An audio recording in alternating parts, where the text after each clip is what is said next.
Ladies and gentlemen, welcome to the Chang podcast episode 15 featuring Catloon. Catloon, thank you so much for being here. I really appreciate you. We're gonna get right into this, and this is exciting. We've been friends for quite some time now, I must say. Guys. Okay, for how long? Like, technically this whole year. yeah. Technically. We'll talk more into that later to let people know how we met. Alright, so your Instagram handle's on the bottom right of the screen, your panel's on the top right, as people can see. If you guys use exclamation podcasts, you'll be able to see why I do these, just in general. But to be clear, it's a great way to get to know, other fellow friends, Twitch streamers, on a more personal level. And exclamation guest to get to Kat's link to her Twitch channel. So make sure to drop a follow, and Andy, thanks once again for doing the shoutout command. Here we go. Let's start things off with a brief introduction about yourself, and you could also include hobbies and interests. Okay. I guess I can say my real name, which is Caitlin, but I usually just prefer Cat. I have a full-time job as of right now, and I do part-time streaming now and then. My hobbies are mostly video games. I like singing a little bit. I like to mostly self-teach myself a lot of instruments that I play. I also like to deadlift as well as part of my hobby. I like to work out a lot. But other than that, I guess watching anime and reading manga is also another big hobby of mine as well. But yeah, that's really it. That's pretty much it. For sure. How would you describe your personality? I would probably say it can be a little bit intimidating at first from some people, because I am very enthusiastic. Like, I'm very happy. I'm always cheerful. I like to also be very real and be honest with people a lot. I don't like to sugarcoat certain things when it comes to my opinions. Like if I feel very strong about it. But my personality is very outgoing, and I'm very loud. It's another one. So on a spectrum of being an introvert and extrovert, what would you say you're at? I would say I'm pretty extrovert. I'd say probably out of 10, I would say a 7 or a high 7 or 8. Yeah. All right, so let's get into your childhood. So the beginnings. Feel free to talk about every little detail. You could include stories starting from when you were born, where, and all that. Okay.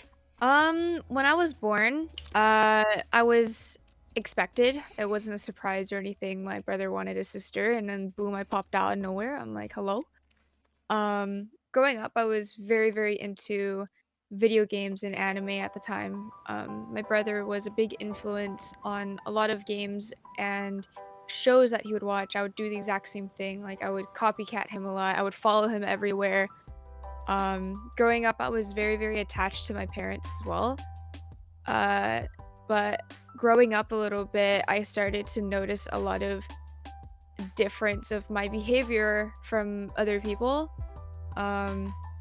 I wouldn't say I would be above or below average, but I'm definitely not a normal person.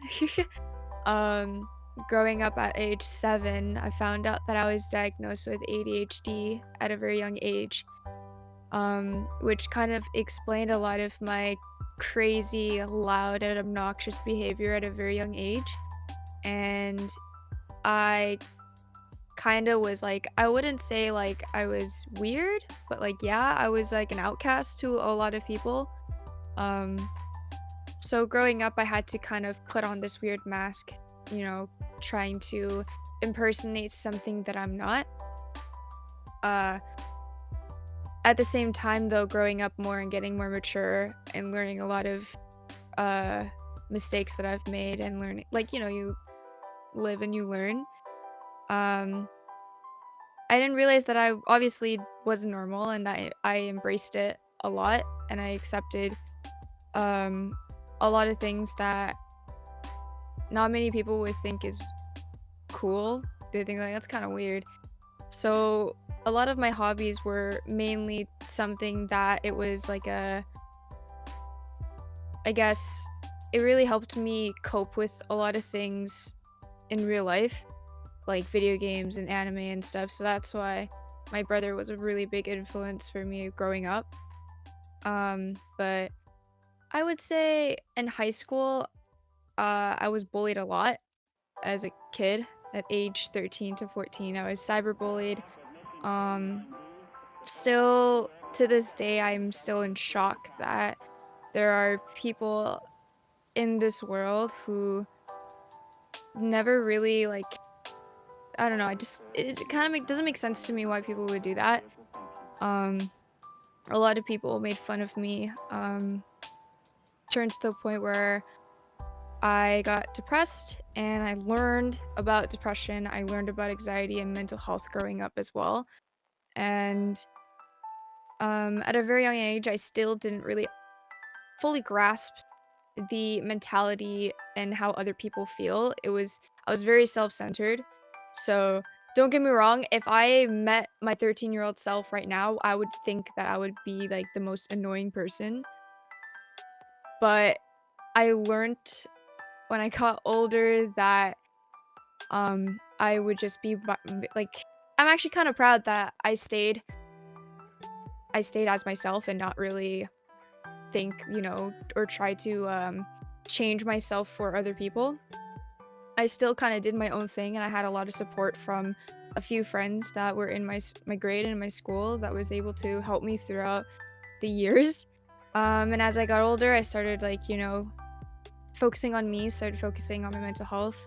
And there was a lot of dark things during high school. And looking back into it, without that, I don't think I would look or act how I am now.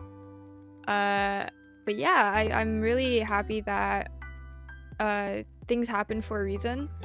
And I'm glad that I'm still alive, honestly. And now transitioning to my adulthood now, nothing much has really changed. I definitely matured a lot more faster than people my age that are usually are. And I'm very understanding now. I am very open to a lot of things. And I am a really good helper and listener because growing up, like, I never really had that help and I was always alone. And I don't want anyone to feel that way. So when I came across streaming and at the same time helping people, giving these advices to people, it actually gave me some sort of like place in my heart. And I felt like home where it's like, I want to help a lot of people in this world. And in a way, I wanted to do is to give content and to show people and stream. And while I'm like playing video games as well, something that I love doing, it was like, wow, I can probably do this for a living, maybe. So I started excelling a lot and meeting all these people and meeting you, Wilson, and being part of this podcast has really like showed me like, wow, I started from here and then now I'm like all the way up here now and it's crazy and it's gonna keep on going. So yeah, my life has been like pretty crazy though. But other than Hmm. that, yeah, growing up it was a lot as a kid. Yeah, we could deep dive into that. We're gonna talk about Twitch in a later topic Mhm. subject. So here, let's start things off with like, what was your relationship like with your parents as a child? I would say I was very, very attached to my mom when I would say a toddler, like age 4 to 5. But as I got older, I started bonding more with my dad. And honestly, I didn't really had a great relationship with my mom during high school. Like anything that I say or do, she would judge. Even to this day, there's some things that I actually kind of get annoyed with. It's like the small things, but it's like it's a mom being a mom. You know, when her mama bear comes out, she wants to make sure that whatever I'm doing, that I'm safe and that, I don't get hurt or, she's very overprotective. Even my brother is the same exact way. My dad's more chill, but he was more understanding for me. Because he just understands he understands like how I feel all the time rather than my mom. My mom is typical Asian mom, immigrant, came from Laos, which is a Southeast Asian country beside Thailand, Cambodia, and Vietnam. Laos is probably the most communist country out of all of Southeast Asia. So you could tell feelings and stuff like that didn't really matter. It was more of like you did stuff for the better for you, and doesn't matter if you're gonna get hurt, doesn't matter if you get sad or you're happy or whatever. So whatever I did it to that I did it that would like that makes me happy, but she didn't really care. Um, I used to argue with her a lot too, but growing up now and getting a little bit older, it's been getting better. Um, but yeah, I would say my relationship with my parents now, it's been much better than before. Yeah. So, have you been in the same city throughout your entire life? Yeah, I was born and raised in Vancouver. I never really moved anywhere or anything outside of Vancouver. Yeah, and you've like went to public schools your entire life, right? Yeah, public school, only public school. Gotcha. So, what is like the city like? How would you describe it and the diversity? Diversity is a lot. It can go from, I guess, East Indian to, I guess, Vietnamese. There's so many types of Asians too. Like not even just Indian, there's like Punjabi people too. And like all these different types of Indians, and then there's like one part of Vancouver and in like a city. And then another city is just all Asian people where it's like Chinese, Japanese, Korean, like and then there's another spot in Mm-hmm. city. It's like it's kind of like a stereotype for like different cities. They all kind of have like their own ethnic group there. Yeah.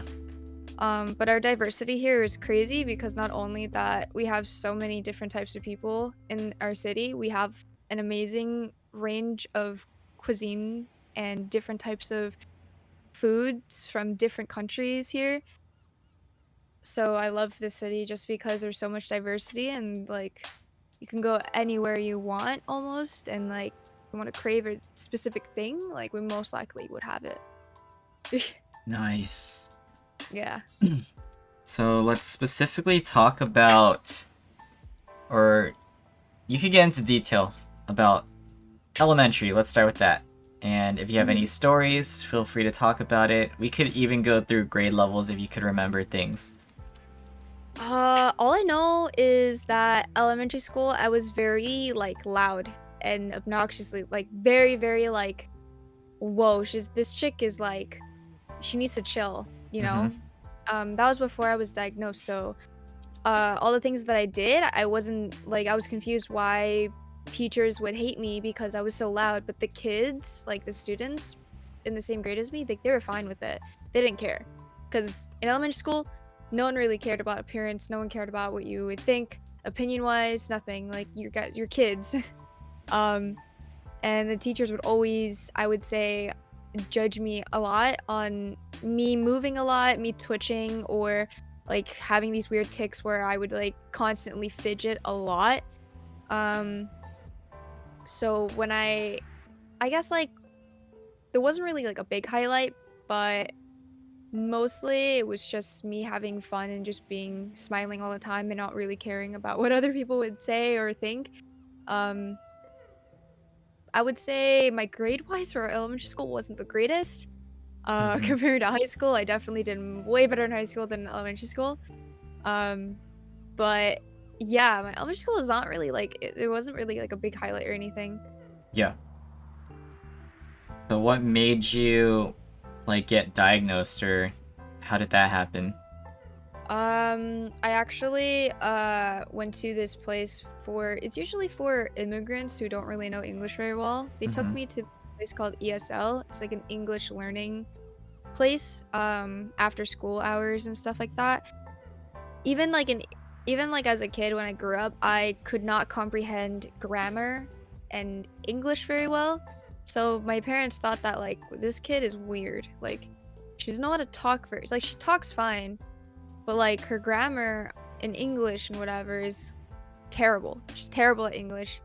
Only thing that she's good at, she's very active. Mm-hmm. So she's really PE, but in anything else like social studies, math, everything, I'm like have it like C minus, whatever.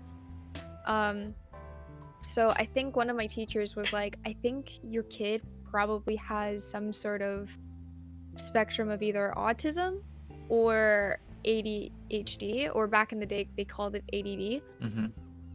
So they were like, okay, let's go to like a professional doctor. So uh he gave me a couple of questions. I pretty much like he all I remember is that he asked me to draw something, and I drew, believe, like Legend of Zelda, like the Triforce, and I drew like a lot of Nintendo stuff because I loved Nintendo. I loved Yoshi. Yoshi was like my favorite character of all time, and it still is. And I used to draw like all these Nintendo, and then so the doctor like finally diagnosed it. Yeah, your kid has ADHD. Don't know what to tell you, but you're gonna put her on Adderall. Mm-hmm. But yeah, I think the biggest highlight in elementary school was definitely my diagnosis of ADHD and taking Adderall as a kid. I was a very skinny kid. I'm still pretty skinny. I was and has been for I don't know my whole life. And Adderall made it actually worse, where one of the side effects is that like you don't have like a feeling of wanting to eat, like Mm-hmm. your cravings and stuff lower like significantly, like crazy. So every time I take Adderall, I don't eat for a whole day, and then once I get back home, I just like I fast eat. So it's not good for my body. Mm-hmm. So that's like probably the only highlight.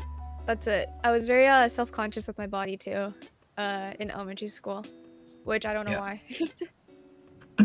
Okay, let's transition to middle school then. Middle school? We don't have middle school here. We just go straight to high school. Oh wait, so your elementary was what, grade K It through was 8 like or something?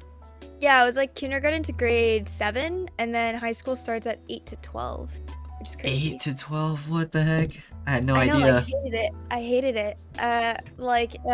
When I grew up too in high school, it was just everyone would judge you, the way you look, the way you talk, anything.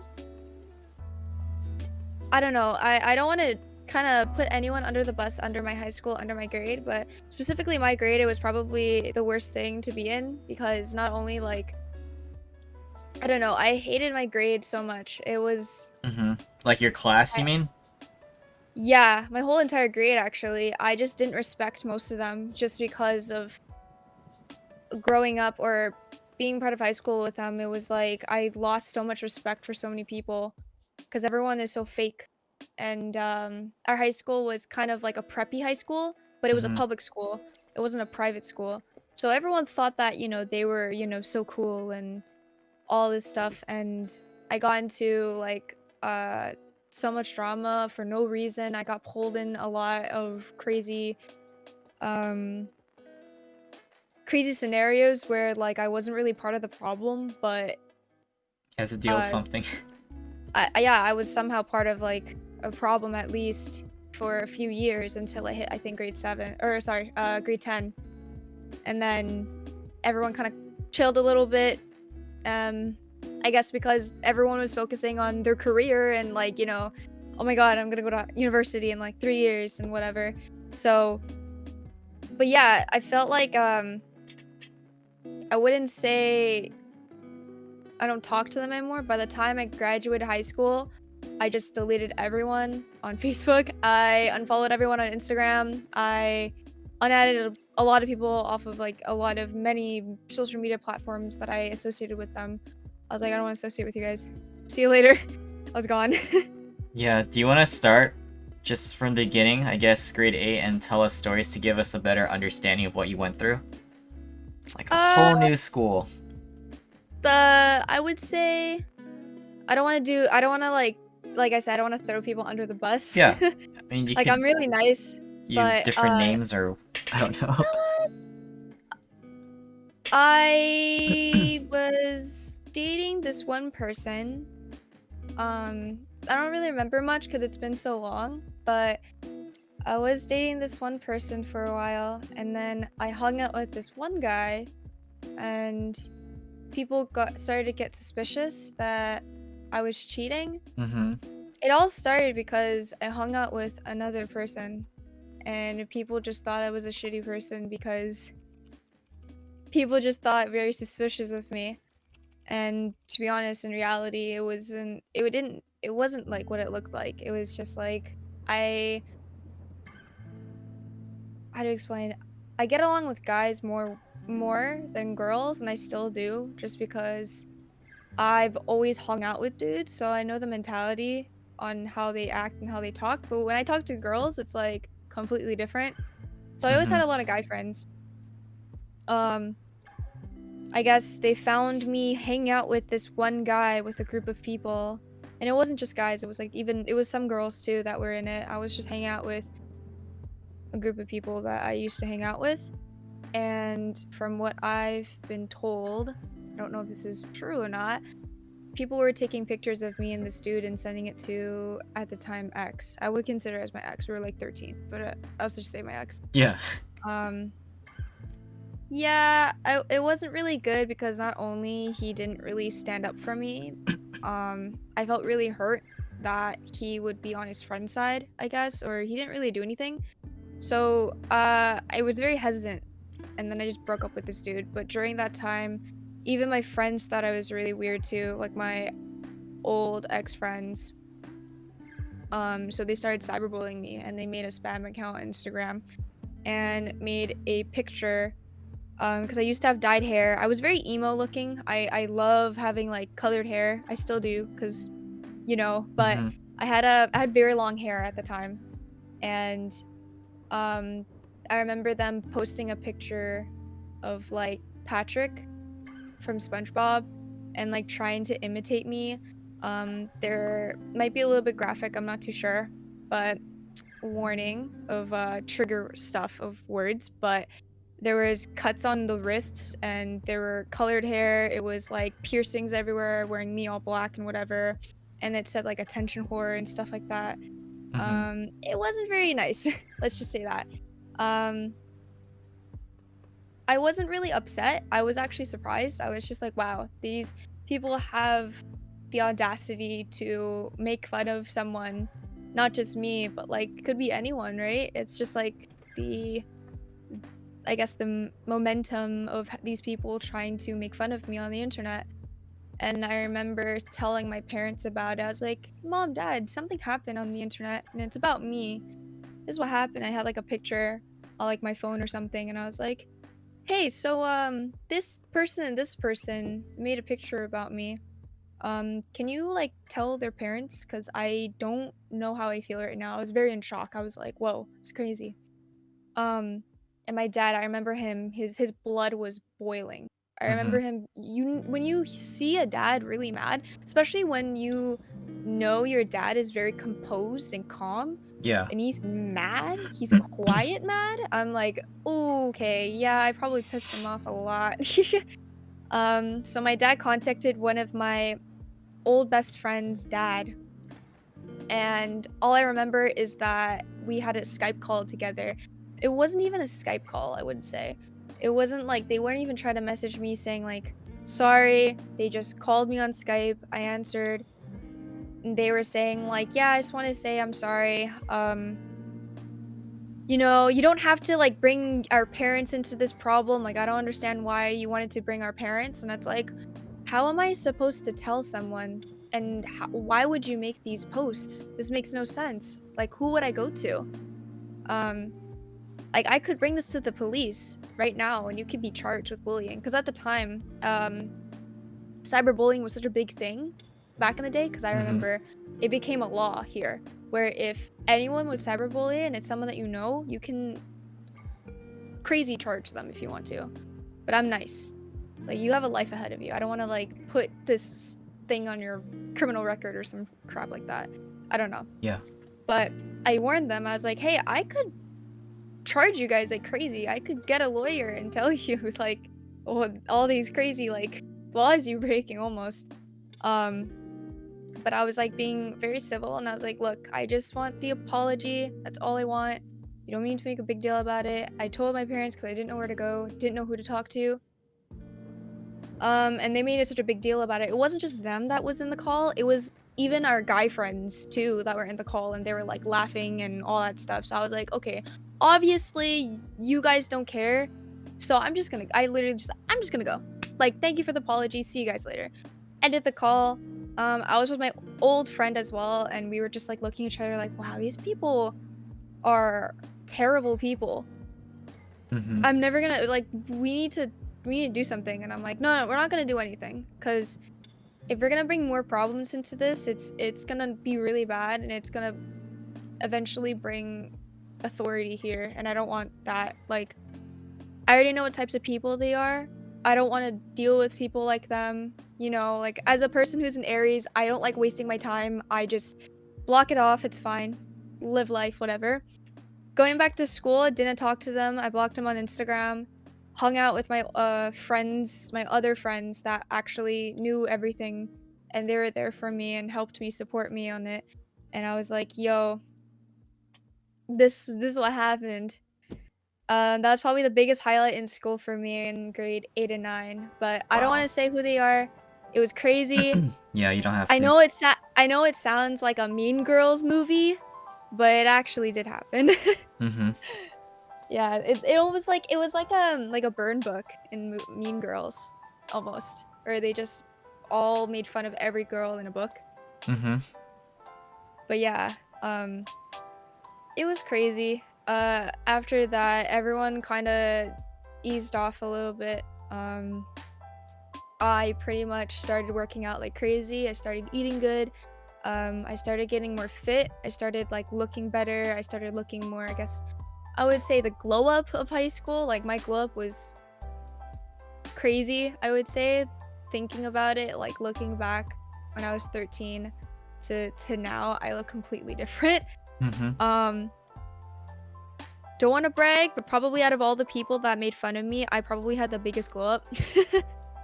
Like looking back, and it was funny because even my old high school friends would tell me like, yo, have you seen this person? Like, no, I never talked to them. I don't care. I don't care. And they would show me what they look like, and I'm like, they look the exact same as they did in high school. I look completely different. And I guess like I guess outside of high school too, I changed my whole entire appearance. I cut my hair really short. I dyed my hair. I did, you know, small things for my makeup, and I had this whole aesthetic change as well. So I just wanted to look different so then they won't really recognize me as much. But yeah, Mm-hmm. I just went off the radar right after high school, and I don't want anyone to know where I am. I don't want anyone to know what I'm doing. Yeah. If there's people watching this and see me in high school, they probably would know that was like completely different. Um, but yeah, it was crazy. But other than that, like grade 10 to 12 was like a breeze. It didn't really like, it was pretty much go to school, study, go out of school, play video games. But yeah, I didn't want to exactly, Andy. I wanted to get away from that negativity. I didn't Mm-hmm. want to be part of it. I didn't want to make it even worse than it was already. I was like, damn, these people are nasty. I'm gonna go now. See you later. I don't want to be. Yeah. So that was, wow, what a overview of what happened throughout high school. How were you academically, and what were you involved with, like sports, clubs, activities like that? I would say I wasn't obviously. I was in the anime club for a little bit, and Mm-hmm. I did like a maid cafe um thing with them. But other than that, like I didn't go to any sports. I did stuff outside of school. I didn't want to be a part of anything in my school because it was like the girls that like gossip and whatever that were like in the volleyball team and the basketball team. Like I didn't want to be anywhere near them. Yeah. So I played I played hockey, but other than that, like I didn't do anything crazy. Um No, nothing extracurricular stuff. Like I didn't really. It was just me only playing video games and staying in my room. Yeah, and you said academically you did way better in high school compared to elementary? Oh yeah, 100%. I understood more how things work, I guess. I guess my brain back in the day didn't really cared about, homework and whatever. I didn't really care about anything, even though my parents would make me go to Kumon. I don't know if anyone knows Kumon, but Mm-hmm. that's like a place that I want to burn the place to the ground. I Oh. had to learn math and like English at the same time. And I remember going to vacations, having to bring my Kumon like bag thing with all my homework. I had to Mm-hmm. like do my homework as I'm like on a cruise or something. But yeah, I had to do a lot of like extracurricular of math and English mostly. Like Kumon is probably like the only thing. Uh Tried to do art class. I was very creative. I loved drawing. I actually wanted to become an artist. At one point in my high school career, and then I kind of dropped it because I was like, okay, I don't want to do that anymore. Um, but other than that, like I didn't really do much for extracurricular, but other than like just learning how to do math and stuff. Do you want to talk about hockey? How'd you get into that and what it was like? um, I'm not sure how to explain it, but if there are hockey people out here who are listening and live in Vancouver, you probably know about my father. My father was actually pretty big into the hockey community. He and his family actually owned a hockey business not too long ago until we had to shut it down because rent was really expensive Mm-hmm. and we just couldn't keep running like ever, it came to the point where like, everyone's getting old. This is getting tiring now. Like there's so many customers who come in just to get the good deals and no loyal customers. There's not that many people who would actually spend this much money for the service, for the company, for the customer service and whatnot.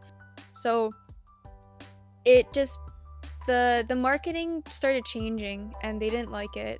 So but it gave them that business though gave so much reputation. And growing up I learned hockey from the day I was born to now, and learning how to I remember going to ice skating classes with my dad, going ice skating with my dad and making me learn how to skate backwards, how to stop. And Mm-hmm. like I remember him asking like, do you want figure skates or do you want ice hockey skates? Like I want ice hockey skates. I want to look cool. I don't want to look girly because I was a very very big tomboy. I didn't really like the girly stuff. Yeah.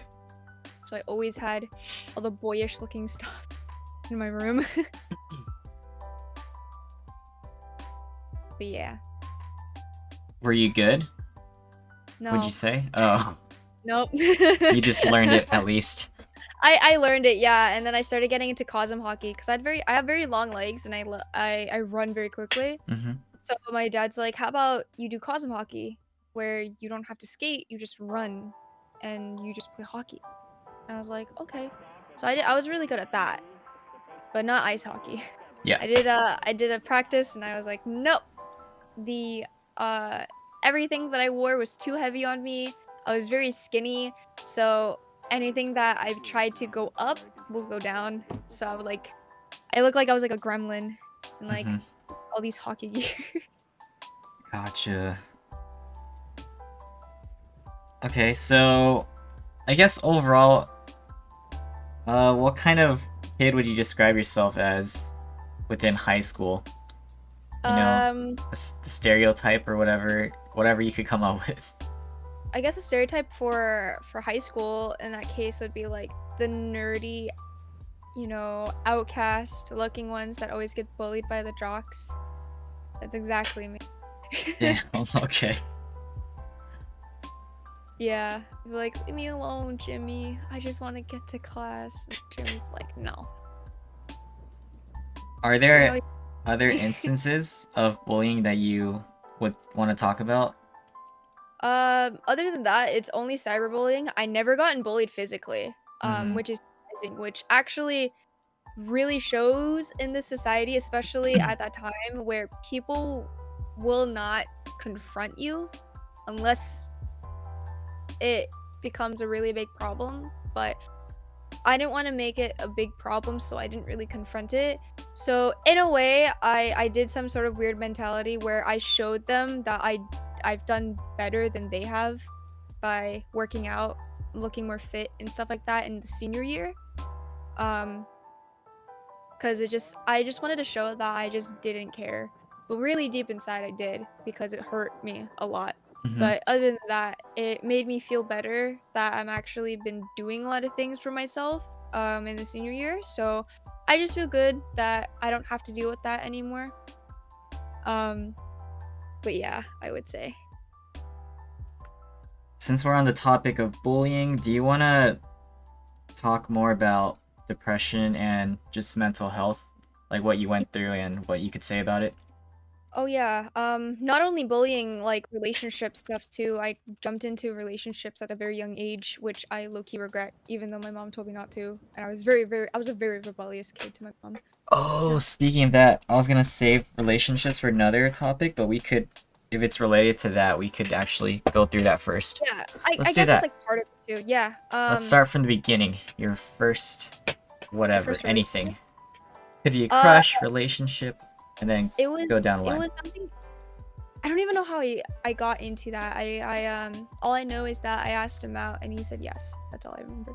I said I like you. I want to date you. And he's like, okay. That's usually how the first one starts, right? Because you don't know what you're doing. Like the hormones are still like weird, and it's What like grade? this is grade 8. This is when I was Okay. 13. So yeah, I was very young. I was very young. I Mm-hmm. regret it a lot. Um, I don't regret being in a relationship with him. I just regret starting to date people at a very young age.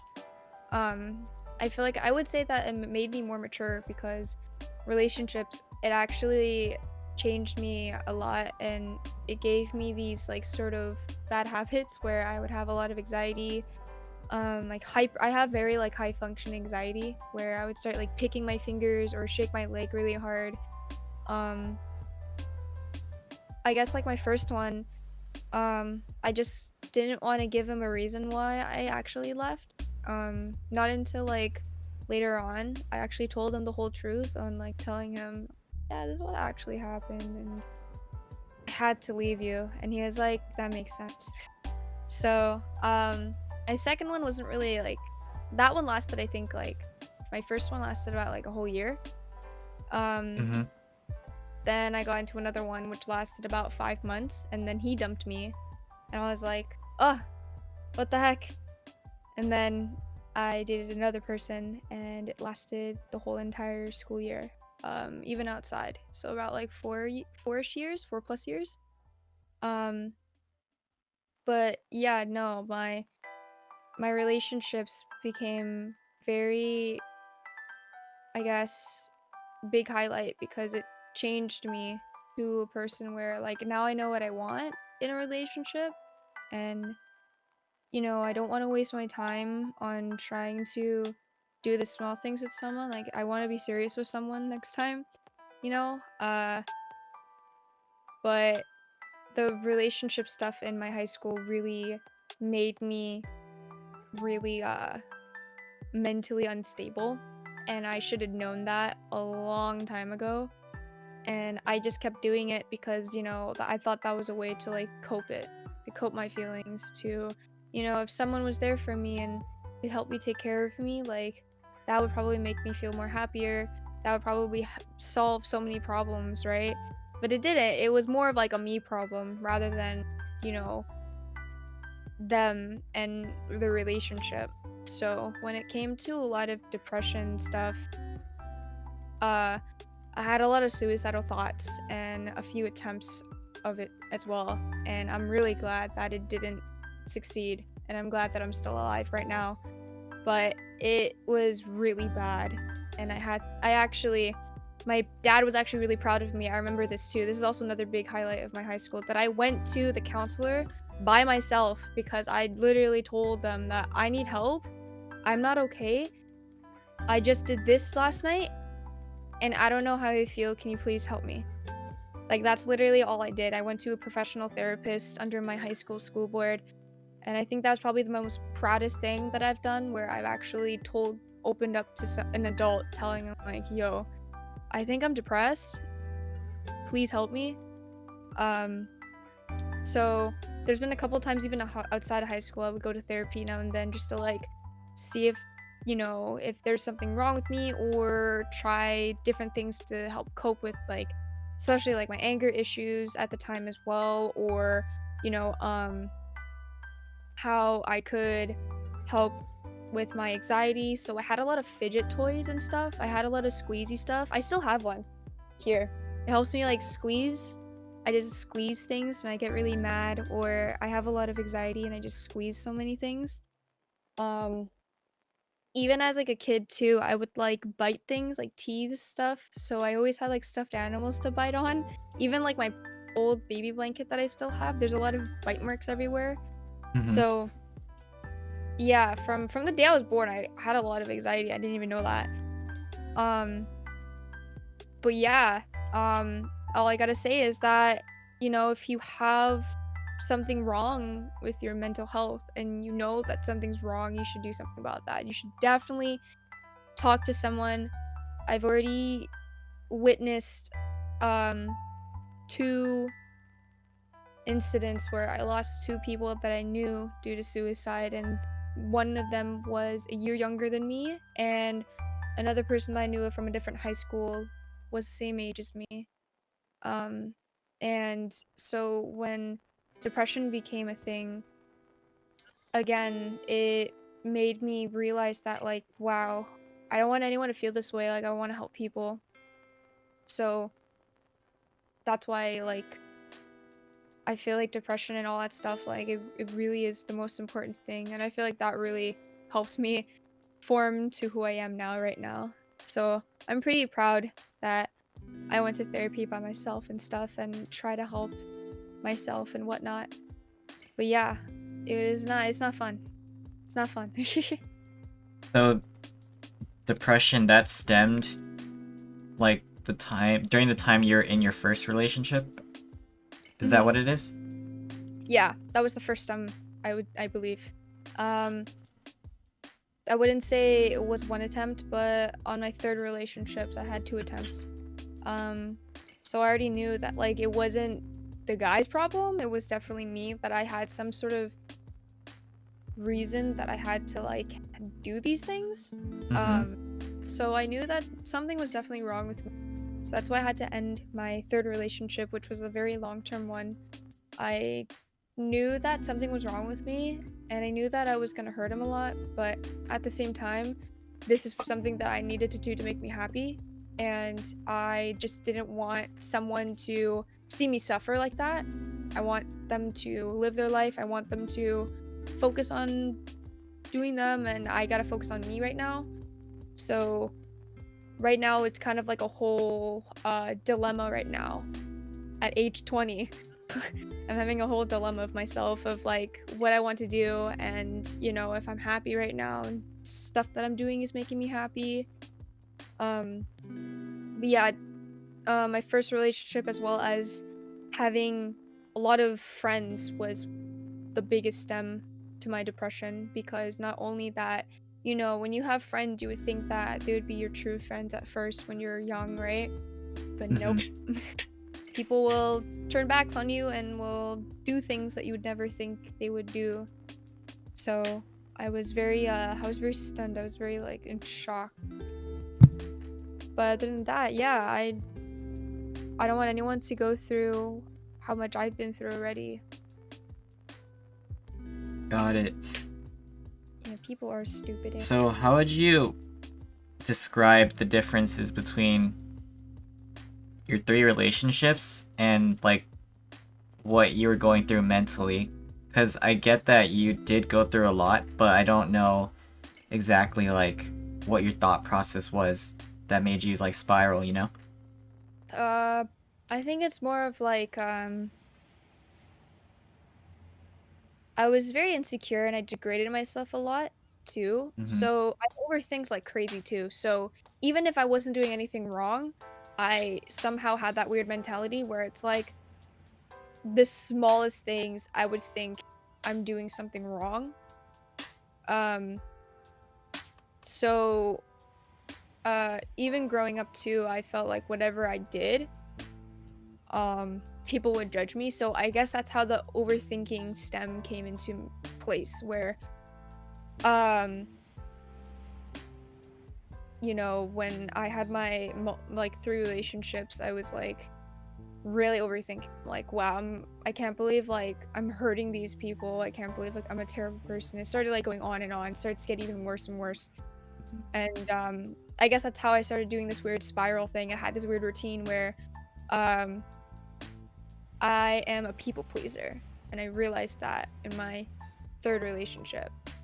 I was like, I please way too many people, and I don't realize that it's hurting me, and that I need to realize that I gotta do things that I'm more comfortable with, and I need to learn how to say no. 'Cause I didn't know how to learn how to say no. I kept saying yes to a lot of things. So the overthinking came to play when, if someone is dissatisfied, I will do literally anything to make them satisfied. So, like that's when the overthinking started too, because I'm like, God, I'm like not making this person happy. You know, I feel like crap. Oh no, I'm a terrible person. I want to die. So it started to become like a huge thing. Oh my God, this is crazy.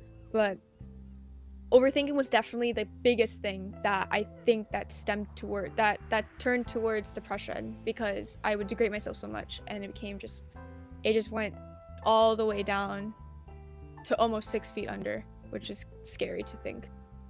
But yeah, it really sucks. Mhm. So how effective would you say therapy is? Can you give like a perspective of what you imagined it to be and then what you actually went through? I would say, I don't know why, but I always thought that therapy would look like a psych ward. Mm-hmm. I don't know why, because I knew that I don't know, I've seen way too many shows with people with like actual conditions where they need to go to a professional to a professional place. But I just went to a place where it was just casual. There were a lot of children's toys and stuff like that. It was like a child community center, and they offered free therapy sessions and stuff like that. During COVID too, I went to like Zoom meetings with therapists and stuff like that. Um, Most of them was like, their approach was more of like really, really interesting, because now I understand that why therapists are a thing. They're just there to listen. And I think a lot of people don't realize that like all what a person wants is a person there to just listen to their problems. They don't want anything to do with like, they don't want any advice, they don't want anything. They just want you to understand and listen. And I think that's like the biggest job as a therapist, is that they listen to so many stories almost hours on end every single day. And going through therapy really helped, because I needed someone there to listen and sit there and actually be able to help listen. I know there was some people that were like my friends that were able to listen, but I felt like it wasn't the same. I felt like they would just give me advice and that's it. But no. I want like an actual professional to like listen to me and say that like, and make them understand that like how much I'm going through. Um, because I don't think I felt like, I know this might be really bad, but I felt like my friends didn't understand how much I've been through. Even though they've been through as much as I have, I felt like the way that I felt was something that they would never understand. So going through a therapist and actually telling me that like, hey, here's a few tips and tricks on maybe how you can handle all these different types of anxieties and stuff like that you're going through, panic attacks, anxiety attacks, like I can help you with that.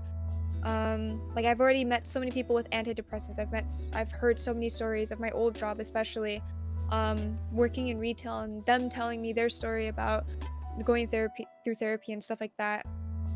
They told me it helps, and it does help. Out of 10, probably more than it, Mm-hmm. I would say. Nice. Mm-hmm. Is there anything you would like to talk about or any memories from high school, or should we just move on? All I remember is that it's not depression or anything. I think it's really funny. Mm-hmm. There was I'm not sure if you guys know about fobs, which is like fresh off the boat. The stereotype was like they don't know English. They're very like passive. They don't know. But now they like changed the stereotype of fobs where they come from mainland China, super rich, have really nice cars, they hang out with their own people and all that stuff. There was a fight between the fobs and the jockeys in our school. And the jockeys won. That's all I know. I know Mm-hmm. the whole story of how it started. It was because this one girl, um, it was like a miscommunication, and the guy was trying to take a picture of the board or something, and the girl bent down at the same time. So it just the intention was there, but it wasn't that. Mm-hmm. And it just turned into a whole fight between the fobs and the jocks, and the jockeys just destroyed the fobs, and that's all I know. That's probably like the other highlight from my high school. Rather than that, our high school, like there wasn't any like crazy fights or police authority, anything like that. Like it Mm-hmm. was just like a normal high school with crappy people. That's all I know. Oh, you spoke about this earlier, how not only were you in situations, but you were involved with things that you shouldn't have been in. Did you already cover that, or is there like a specific thing? It was more of like a outside of high school. So it was, I guess, like it wasn't in high school, but I was in high school. It was like Yeah. during my high school years.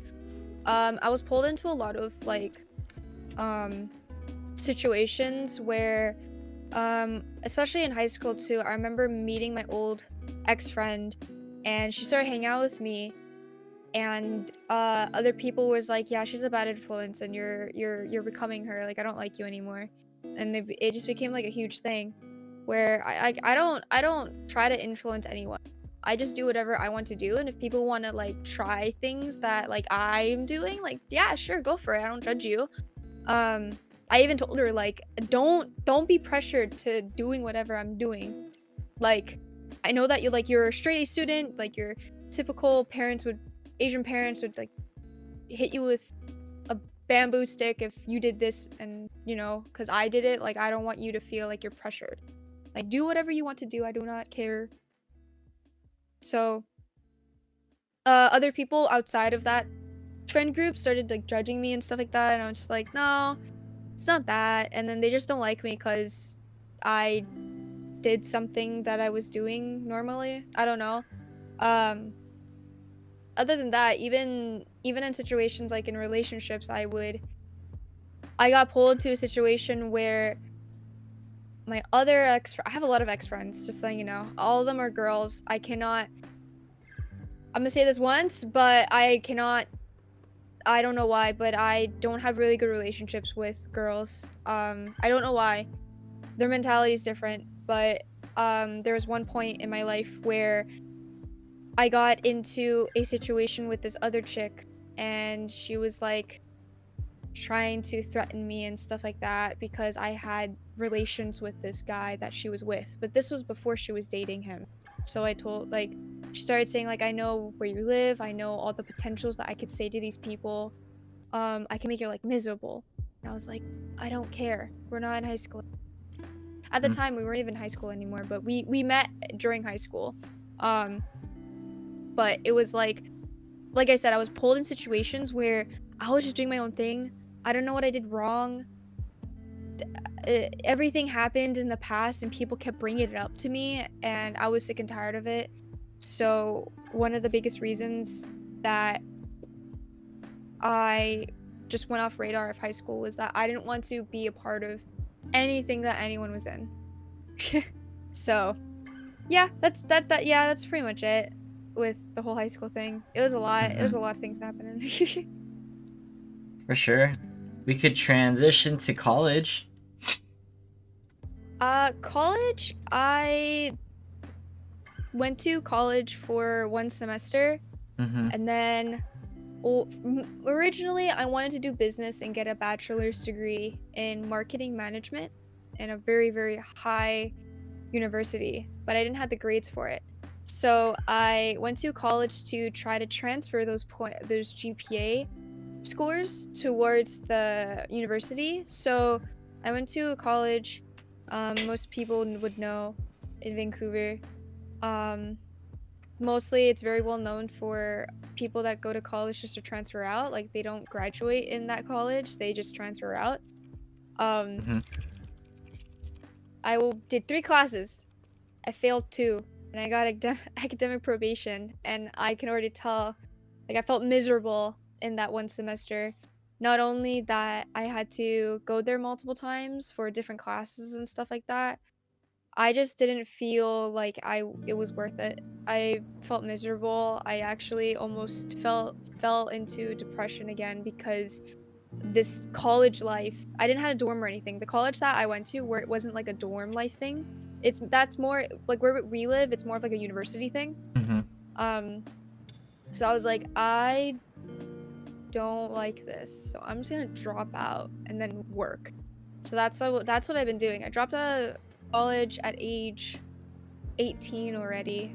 By the time I just graduated high school, almost turning 19, and all I did for the past 2 years was just work and saving money. I was able to get a car for myself. I was able to pay off my own phone bills and insurance stuff. So I'm glad that I dropped out of college for that, actually. And Mm-hmm. now I'm planning on actually wanting to go back to school, which is in another place in a community college, to become an esthetician. So I want to do a lot of skincare stuff, a lot of beauty stuff. So college sucked. That's all I gotta say. All right. So since we talked about school, we could start talking about work. Work. Talk about your first job and then get to the point of to where you're at now. Ooh. I pretty much had retail experience, so I was very good at customer service. I started working. Actually, my first job was I wouldn't count it, but it was a barista at a family business that my dad's friend ran. And I did it for, I said, like a week or two, and then I got let go because I wasn't doing very good, and I was very young at the time, so I had some sort of experience with it. My first job was a retail store called, I'm not sure if any person knows it. I think it's like an American and Canadian thing too. It's called Garage. It's a very like girly, preppy retail store that a lot of teenagers go to. I don't shop Mm-hmm. there anymore. It's I don't shop there anymore. But that was my first job for a few months. Um, and my old manager was really great. I loved her, and then she left to go to another company that the same company owns, but it's more of like a woman's, more like mature, um, like a sister company to that company. And then we got a new manager, and I was like, oh, okay. And then the manager was really bad. She treated us like garbage. She didn't care. It just came to the point where I hated that place so much, so I left. I just gave my 2-week notice and I just left. Then I started working at another job, and it was more conservative, so I had to, you know, wear dress pants and stuff like that, and it was same thing, retail. Um, called Banana Republic. Oh, Yeah, we I we worked there had that for here. yeah, I worked there for actually for a while, because the reason why I started working there was because the hour wage back then was really good, and I got paid a lot. Mm-hmm. Um, but that doesn't top the next one, which is gonna be even crazier. Um, so I had a lot of experience with customer service. And then at age 15, no, 15, I went to this ambassador program for every year until I hit like 17. And then I got a job at Nordstrom.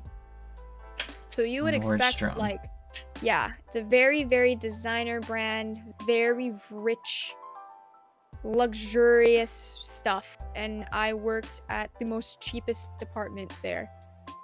And that's how I learned how to sell very well. I learned how to upsell at a very young age. Mm-hmm. And I, as a dumb, young, naive person I am, all the money that I made, which was a lot, went towards food and wasting all my money on like clothes and like all that stuff. Cause I'm like, working at, Nordstrom, you would think like, oh my God, I have all this money. I can just spend it all. So I regret that a lot. But the reason why I left that was because not only I was going to high school every single day and I had work on top of that, I had to SkyTrain, or I had to bus and subway all the way there to downtown. And where I live would take about half an hour to 45 minutes to get there. And I would stay there until like 10 p.m. So it was a lot of commitment. I worked there, I don't know why, how long, Mm-hmm. but I worked there for way too long. I did seasonal first, and then I did part-time. Then I dropped out. Then I did seasonal again as an assistant, and all I did was pretty much organize everything for the winter. Um, and I pretty much stopped working there because it was just so much. It was a lot. It was way too far as well. Then I worked at another retail store, which was my old job. Um, no, yes, as a seasonal. And then after that, I worked at a restaurant. It's only, I think it's only Vancouver, so I can't really, not too sure if like the restaurant anywhere else that I know of, but it's a very Vancouver restaurant that a lot of people know if anyone grew up here. And I was a hostess. I worked there for a little bit. I worked there in the summer towards spring. I didn't like that place because one, people there were very drunk late at night, and as a person who goes through high school too, I don't want to stay there till 12 a.m. Mm-hmm. So I had no time. I was really, really tired all the time, and people were intoxicated at the same time too. So I would get harassed there and stuff, and I didn't feel safe. I actually injured myself on top of that too at work, and it was a bad experience for me, and I didn't like it. But managers there, perfect. 10 out of 10 I would give them. They are so professional. They understood. Um, they just want to get, as a restaurant, probably manager, they just want to get shit done. That's it. Um, and then after that, I went back as a part-time job at my other job, before my restaurant job, which that was when that's at the time with COVID. And I loved that place. I loved the people there. I loved the customers there, and I learned how to upsell really easily. So we made a lot of money in the first few years, and then everything died when COVID happened, and prices started to change and stuff. So I had to get laid off for a bit, and then we went back, and then our company closed down because we couldn't make enough money, and so I got laid off. Now I work front desk. Been working there for about a month now, and I love that place because it's really chill, kind of.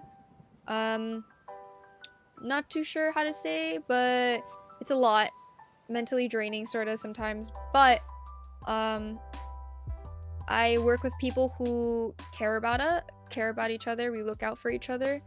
Um, so the people that I work with are amazing. Manager's really, really nice. It's more of the customers that we have to deal with that are assholes. Because sometimes when late at night, people come in drunk too. So it was very interesting. Very interesting. I think not even 1 month in, I think it was like 2 weeks in, I people kept shooting their shot and kept hitting on me. It was great. But other than that, that's pretty much it with my work life. It was just all retail, all customer service, and then I got into front desk. So that's pretty much it. Wait, you just said people were trying to shoot their shot at your front desk job? Yeah. Okay. Wait. Let's summarize this real quick. You started with the garage? Yeah, I started with like a clothing store, garage, And then Banana? and then Banana Republic, which is another clothing store. And then Nordstrom? Yes, which is another clothing store. Yeah, and then you said it was another retail place, but it's a smaller branch or something? It's another company, but it's a franchise. But I did there for a little bit, for about like a month or two, for a seasonal. And then you went to the restaurant. Then I went to restaurant. Then I went back to the old retail. Yeah, I went back to it. And then I got laid off, and then now I'm working front desk. Got it. Yes, so a lot of customer service. do you have stories to tell us? Crazy stories of out of all the jobs you've experienced. When I used to work at Nordstrom, I Mm-hmm. would wear very like conservative clothing sort of, but still looking like chic, very like cute, nice. Mm-hmm. So there is this one guy who came in. He was just looking around. My department is in the women's floor. So when a guy usually comes into a department, we just assume it's for like, oh, this is for your wife, your girlfriend, significant other, like stuff like that, right? Mm-hmm. But that was really strange. He had like a camera. Um, and I was wearing like a I remember the outfit. It was like a nice pants that like had bootlegs, and I was wearing like a nice Chelsea boots with like a very tight like black t-shirt sort of, and I tucked it in, and I had like, you know, I had a jacket, but it was really warm in there, so I just didn't bring my jacket with me. And all I remember is that him coming up to me because he looked at me like multiple times. I felt really unsafe. I was like telling my manager like, yo, this guy might be trying to like do something. He came up to me and he was like, you have a really nice body. Have a nice day. And then he just left. Mm-hmm. There's been a lot of cases where like guys would just compliment me and then leave, or their ego is too high and I shut them down, or I don't know. It's just I have so many encounters with guys at my work that try to do so many things, and it's Hear so it. funny. Um, that's all I can remember. But I think another one was this guy was much older than me too, and he was actually asking me and my other coworker our Snapchats and stuff like that, and we were just like, no. Like it was very like it's either someone is very like direct, or it was I don't know, it was just really strange that I don't know, that's all I can remember really. There's just so many I can't remember. How about the restaurant? Like, you said you felt unsafe Restaurant? because people would stay there till like 12 a.m. or something, right? Yeah, so we have a at the restaurant that I worked at, we had like was it like a bar in the middle? So a lot of people would go there just to watch like sports or anything that was on TV, or talk to waitresses that, you know, they knew of because they're regulars sometimes, some of them are. Um, but there's been a couple of times where um they would get like touchy as well, and it was really uncomfortable. It was weird. And they were much older too, so I was like, "Do you realize you're talking to a minor?" And a lot of people would like back off. But some people would not because they're intoxicated. So obviously I would go to my manager and be like, yo, this guy is not okay, kick him out. There's also been a lot of times where cops would come in too. Um yeah, it was interesting. And I just didn't feel it. I just felt so unsafe going there. So unsafe working there. I guess because of the atmosphere and the environment of people that go in there. Mm-hmm. But it wasn't my vibe. I didn't like it. Yep. So How about for the front desk job, since you recently encountered uh people trying to hit on you? there was one, I believe. I can't really remember, but I think he was flirting with me. And it was two older guys, and they were asking me tips and tricks on how it works there, because we offer a service, which I'm not gonna like go into detail about it, but we offer a service, and people just go there for it. Um, and he just told me like how to do this, how to do that, and I just told him like my advice, and it came to the point where he came back, and then he was like trying to do something. I don't know how to explain it, but he was trying to talk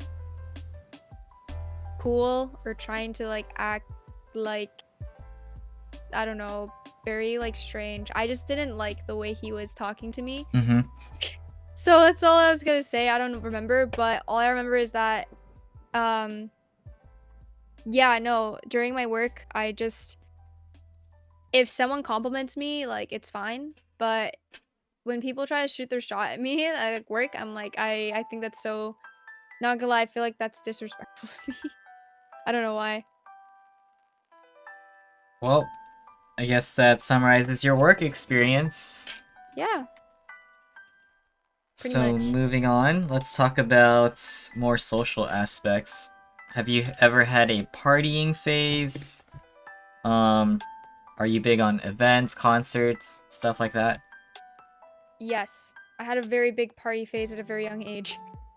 Um, I used to drink a lot, and it was something that I wasn't really like into.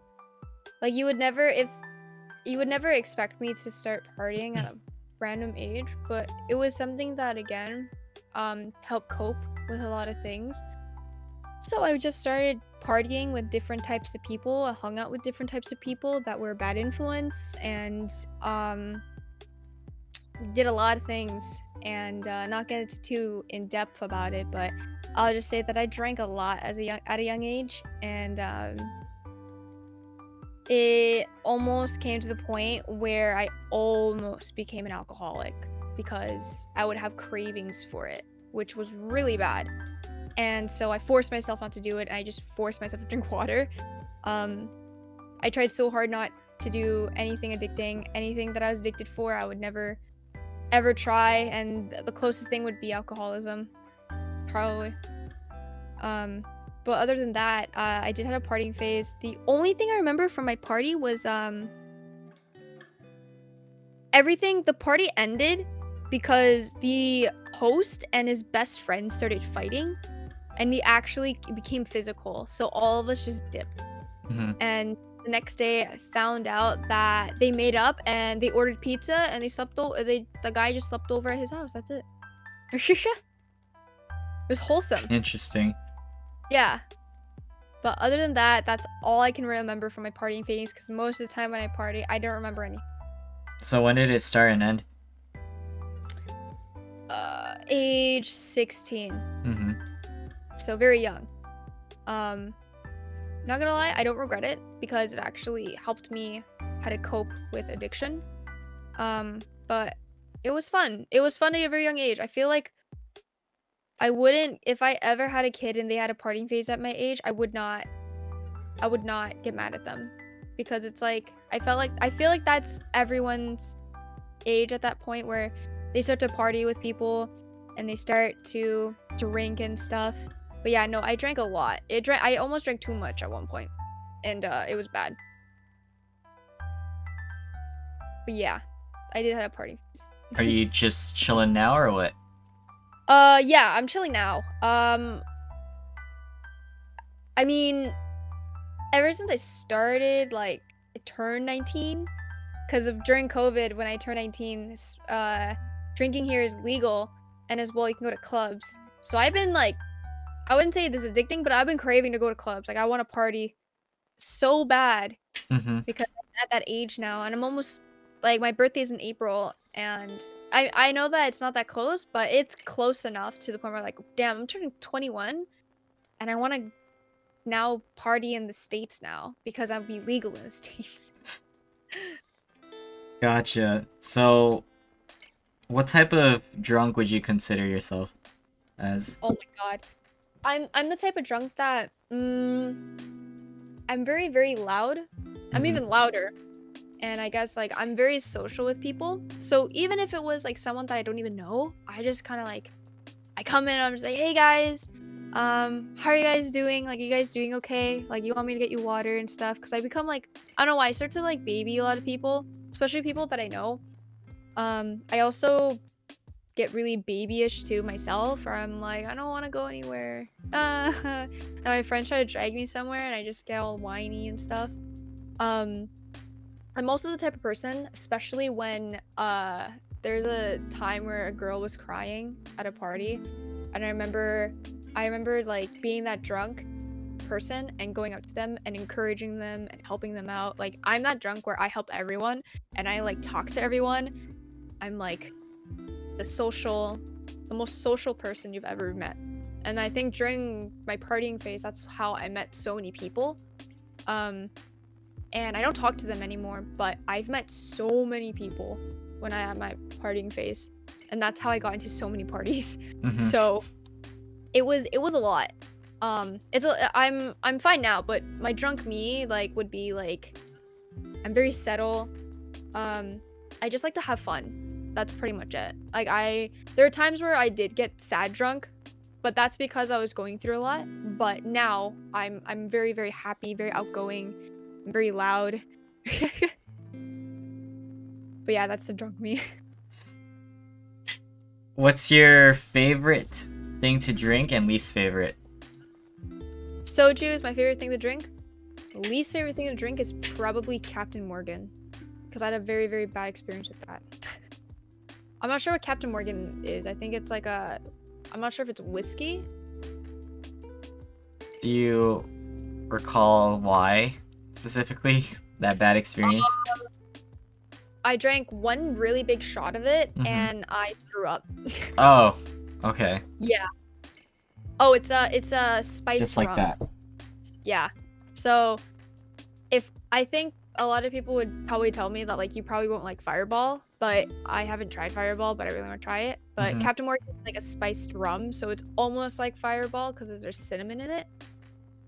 But my favorite drink would probably be like soju, my go-to drunk drink. But if I'm gonna go out, my go-to drink is a mojito or a Bellini. All right. So how about for events like concerts and like raves and stuff? Were you ever into that scene? I wanted to go to the rave scene so bad, but I couldn't afford it. Mm-hmm. Tickets for raves here are pretty expensive, and I didn't have the money for it. But the concerts I went to were like, my first concert was Madonna, and I went to a VIP section for Madonna, which is Ooh. crazy. I know. I don't. I listened to Madonna, but I wasn't like a big fan of her, but I knew of her. I went to like One Direction, obviously. I had my phase, and then I went to every Ariana Grande concert. Pretty much ever since she started going to do concerts here. Um, I was a big concert person. Um, Hopefully, in the next few years or so, I'll probably have my rave phase. But I really want to go to a rave. I've never been. I really want to go. For sure. So who's your current favorite artist and what's your favorite song? Ooh, having a phase right now. It's K-pop. K-pop? Okay. Yeah, I think it's between Everglow and Blackpink. Um, I did had a favorite song in particular, but I can't really pinpoint anymore because I've been just liking every single song Mm-hmm. of girl group K-pop artists. Um, but other than that, I think my favorite song is not K-pop actually. I just had a phase for it, but um, my favorite artist is probably Suicide Boys, which is it's like a underground rap type vibe, Mm-hmm. like trap sort of. It's really interesting. For sure, for sure. Okay, so let's talk about some of your interests that you mentioned way earlier. So you like singing, huh? Yeah, I usually don't say it because I'm very shy, but singing, I used to sing by myself a lot. I used to Mm-hmm. hate mom sings or anyone that else sings because I don't know why. I just hated singing at a young age. And then growing up, I started to sing myself by myself. I just do it sometimes just to help cope with stuff. Yeah. Uh, Other than that, like I just sing to sing. Like if I'm gonna go to karaoke, like I would love to do that with friends. Mm-hmm. I'm just very very shy, so I need alcohol to help me. But other than that, like I like singing. It's part of like my hobby, I would say, because I do it a lot. What are your go-to songs to sing? I would say um any like R&B songs. So like SZA, one of the um SZA Good Days, one of like the R&B songs that she had. Like I would sing that. Sometimes I would sing like Doja Cat. like Kiss Me More type things, or like Ariana Grande songs sometimes, like her old songs too. Mm-hmm. Like, and honestly, any Ariana Grande song, I would just automatically start singing because all of her songs are so good to me. But other than that, like, those are probably my go-tos. Alright, let's talk about anime and shows. What are you into, and do you have a top 5? Ooh, did have a top, but now it's changed. I actually started Jujutsu Kaisen not too long ago. I know some people are probably gonna like freak out and be like, why didn't you start before? I had no time, and I'm usually committed to one series and one series only. But I was actually very committed to My Hero until I got caught up with it.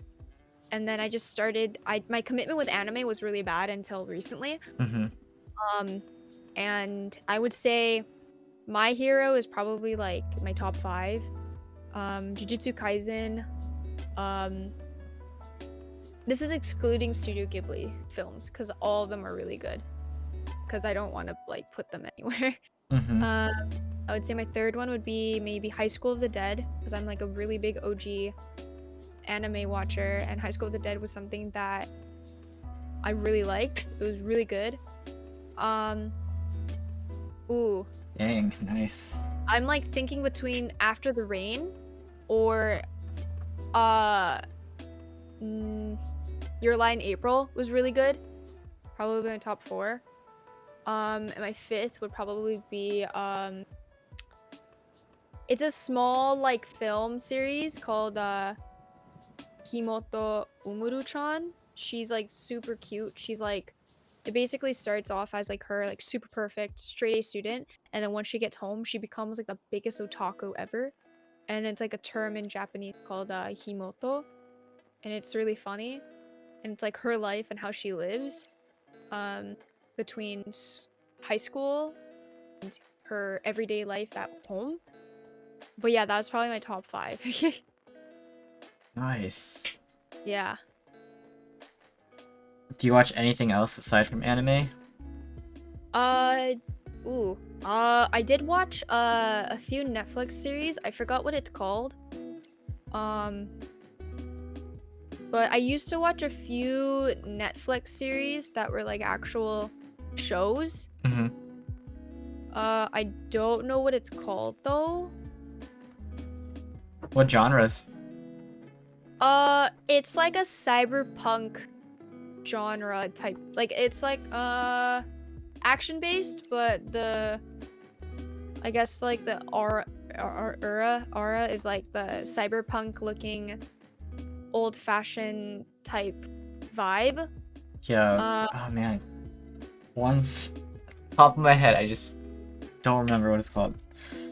It's basically like it starts off as like you have like your normal born body, and then if you die, you have this weird like that's the DNA one I'm thinking thing of. on the spine. Yeah, I forgot what it's called, but it was such a good show. I stopped at season 2 because they started their 3rd season as like an anime, and I didn't like it, so I just stopped watching it. But it was a really good show, and like, oh, I'm trying to like think right now. Would it be sci-fi fantasy? Yeah, I could see that. Altered Carbon. Yes, Altered Carbon. I was super obsessed with Altered Carbon because the main character Joel Kinnaman. Yeah. But other than that, I think that's like the only show all I know off the top of my head, that's like the last thing I would watch that was like a TV show. Mm-hmm. I watched this because I used to watch this as a kid as like an animated series. It was like Winx Club, and they made like a Netflix series, and I hated it. But I still watched it. Okay. Yeah. Other than that's it. I remember that. I saw it, but I was very hesitant to give it a shot, so. It's not worth it. Mm-hmm. It was nothing like the TV show in the series. It was animated. Mm-hmm. But yeah. So those are the shows. See, other than anime, you mentioned that you like lifting. How's that going? I used to deadlift a lot in senior year, and even after I stopped because of COVID, and ever since pretty much lost all of my muscle. But I really miss it, and we have my parents are actually making like an indoor gym soon. It's Let's not go. because I still want them to buy something for me so I can start doing it. Hmm. But other than that, I'm gonna start soon, very very soon. I used to lift like a lot of weight. Have you ever sustained any like physical injuries? Ooh, not that I know of. I never really had any crazy injuries. I never broke a bone. I Hmm. never had a bleeding nose. I mostly had a lot of bruises though, because I'm very, very clumsy and I like to like. Sometimes I somehow hit the corner of my table or bed with my shin, or I would actually trip on my stairs and hit the shin like somewhere. Um, Nothing crazy to be honest. I never really injured any of my body. Hmm. Do you know Jimmy Long in chat? Jimmy Long? Nope. Oh, That I know of. interesting.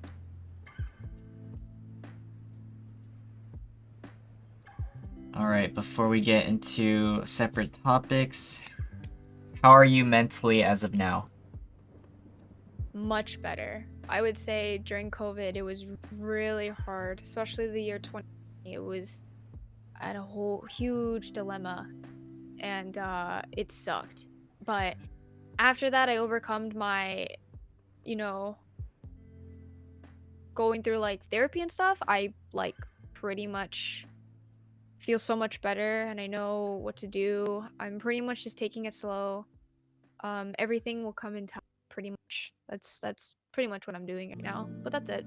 Like Hmm. I'm doing much better than before. Good to hear. Hmm. So, what are your current aspirations and goals? All I want. Okay, I think my biggest goal, out of everything though, I think my lifetime goal is to have enough money to pay off literally all the debt that my parents have. And let Hmm. them. That is my biggest goal.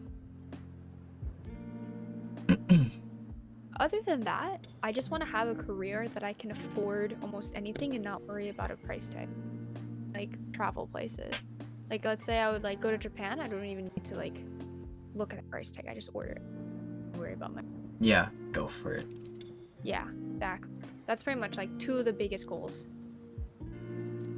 That leads up to the next question. Talk about adventure and travels that you've experienced and where you want to go, or what do you want to do? Definitely through high school, I didn't travel like at all. Mostly it was during my young years. I went to like Mexico, to Puerto Vallarta, Caribbean. I went to like a cruise to Caribbean. Hmm. Went to LA once to go to Disneyland. I went to Florida to visit my auntie. Um, where else? I went to Seattle a couple of times, a lot actually, more since I live like 4 hours away from there. Hmm. Um, Farthest I've been to, I've never been to Toronto, but the farthest I've been to in Canada is Saskatchewan because my mom's side of the family lives there. I've been to Calgary for a car show. Other than that, I didn't really go many places except the south part. Yeah. Um, I think the biggest thing I want to go to is I want to go to Japan. That's like my biggest thing. I want to do like a whole Asia trip where I go to Japan, Taiwan, Hong Kong, because that's where I was originated from, and I want to go to Korea. Um, where else? I would love to go to China as well. Um, I would love to go to like Southeast Asia too. Like I want to visit my hometown that my mom used to live, like in Hmm. Laos. I want to go to Thailand. I want to go to like Cambodia and all that stuff too. Um, like I've never really been on the other side of the world, so my biggest goal is like to go to Japan first. Yeah. Yeah. Very nice. Do you speak other languages? Not really. Hmm. I can't really speak that many languages, but I can understand my mom's language a little bit, and I can read and write Japanese. Oh, sick. Hmm. You could read and write in Japanese. Yeah, I used to go to Japanese school in high school, Mm-hmm. and I studied a lot there in my class because I really wanted to learn Japanese to go to Japan one day.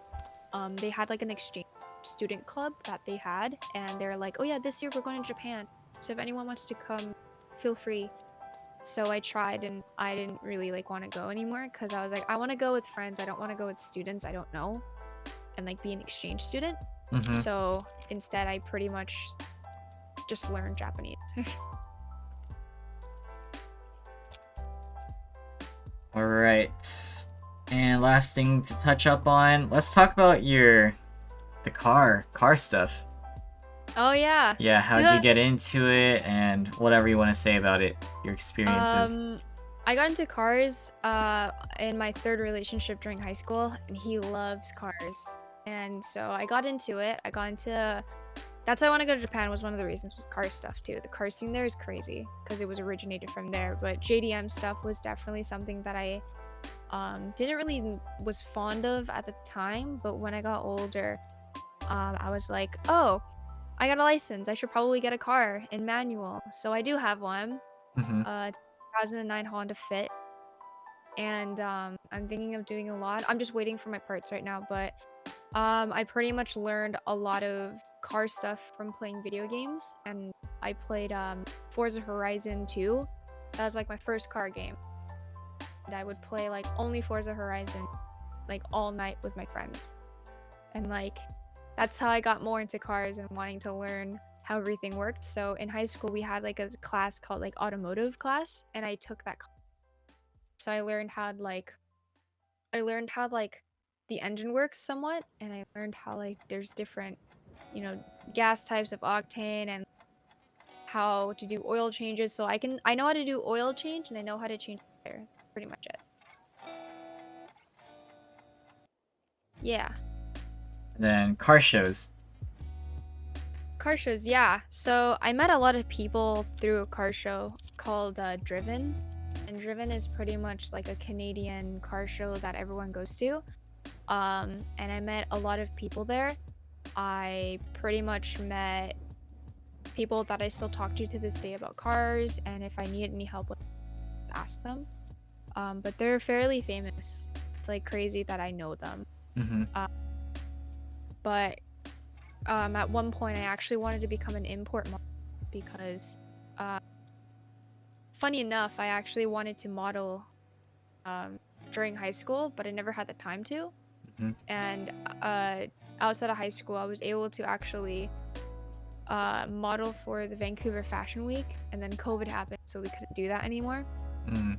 But other than that, I wanted to become an import model, and it slowly might happen. Oh snap! All right, future plans. Still not sure. Yeah. So talk on how you met Peaches, and yeah, Yeah. since we're talking about cars. Yes. So Peaches, I met her when she used to live here, and she had an amazing wide-bodied FRS, like rose gold. It was like so pretty. I loved her car. And I think I met her through mutuals, I believe. And we saw each other now and then, and we say hi to each other. We like bond really easily. She was super nice, super sweet. And when I heard her moving, I was like, "What? You're moving? Where are Mm-hmm. you going?" Excuse me. She told me where she was moving to, and I was like, "Wow." So like, no wonder you sold your car and stuff like that. You're going somewhere. Yeah. So when she moved, we just started talking more and more when we were apart, not even physically anymore. Like, and it came to the point where she is actually hopefully gonna come visit here, and then we're gonna hang out. But yeah, we met through mutuals. It was really, really cool. Um, it was interesting. But yeah, I loved her car. Yes, sir. Nice. So now that we're gonna talk about streaming. Let's do that. Okay. So when did you hear about Twitch, and how, and what made you decide to stream? So I knew about Twitch when Pokimane still was playing League at the time, and I was watching her through YouTube first because I was obsessed with YouTube. I loved YouTube, and I was like a big fan of Lily Peachy. I was a big fan of Pokimane at the time. Found out that I could watch them live on this weird platform. And what is this place? It's like Twitch. I was like, Mm-hmm. never heard of it. Like, I should know. And then I started realizing, like, oh, like all the content that she makes on YouTube was actually live. What? That makes no sense. So I started to like learn more about the platform, and my friend, I remember him telling me, I was very young too. I was like a senior year, and he told me like, you have the personality to become like a streamer. Like, you have personality to like talk to people. You're a people person. Very outgoing. Like, you can definitely do it. So I was like, okay. So I started doing it just to like have like funny moments, like playing customs with my friends, and recording slash like streaming, like all these cool moments. That thing I was like 17 at the time, and then I had I think a year break, and then I went back into it because I was like, I started to have that whole dilemma with like the whole depression thing and stuff like that. I want to help people. And so streaming was one of the big outlets that I thought I had, like, I think I had potential. So I started streaming a lot during grade 12, which is like my big senior year. I had a break a little bit, and then after high school, I started streaming like crazy. Crazy. Even like during COVID, I was like streaming like every 2 to 3 days or almost every single day. Mm-hmm. And I basically found so many people, I met so many people, and that's how I started building up my platform. And even in Twitch, my Instagram was popping up as well. So I was like, I should use my Instagram to advantage to tell people that I stream. So I started doing that. And it actually became a problem because people that I knew started talking to me because I started streaming. And so Mm-hmm. I started meeting people who I thought, were my friends at the time, were like my ex-friends were trying to talk to me. I don't know. It was really awkward. Yeah. But other than that, I started streaming pretty much starting of senior year, I believe. Mm-hmm. And I haven't stopped since. What have you been streaming category-wise back then as to now? League. Only League. Mm-hmm. For 4 hours, somehow I did it. Then I got into like more variety, so like Minecraft, I believe, and then I did GTA for a little bit and CS:GO. But yeah, League was definitely like the only game I would stream. Mm-hmm. But now you're like streaming a lot of different things. Oh yeah, I'm pretty much a variety streamer. I would consider myself. Valorant, Apex. Yeah. Talk about the specific moment or time when you realized you were popping off in growth. And how was that? I think when I hit like 500 followers ish, like halfway through 1,000, I had the amount of support at 500 followers. I would never would have thought I would have that much support at 500 followers. Mm-hmm. Like, I thought I would need like, I don't know, like 3,000 to like 5,000 people to like have people talk in my chat. But when I started talking to people that are other streamers and then shouting me out and then telling them how great I am, stuff like that, like the shout outs helped to the point where I started meeting so many people, and so many people started talking like word of mouth, like, hey, have you heard this streamer? Catloon, she's like amazing. And then yeah, when I hit 500, I was like, wow, if I hit 1,000, I don't think I'll hit that. It's crazy. And then now I'm at 1,000. I'm at 1,100 now. Mm-hmm. Congrats. I'm still in disbelief that there are that many people following me and supporting me which is absolutely crazy to me. For real, speaking on that, let's talk about your subathon experience. Yeah, my first one. Mm-hmm. I didn't do the stuff that I wanted to do. Uh, Especially the spicy noodle one. I actually wasn't sure if I was able to, but uh, it was actually really fun. I just did not expect so many people to gift sub me. Mm-hmm. Like, I honestly didn't expect it. I already hit my goal within like 5 hours. I was like, what the? Like, Mm-hmm. this is crazy. And I'm like, I don't even think I can end this right now if I want to. And I did because like I was actually pretty tired. It was a lot. Yeah. But I was like, wow, that's a lot of people. And usually when people gift sub, they have like a notification that like, hey, someone gift sub to you at this channel. So people come back and it's like crazy. I was like, oh my god, I haven't talked to you in so long. It's like, yeah, someone gift sub me. It's been a bit. And it's like, yeah, what the heck?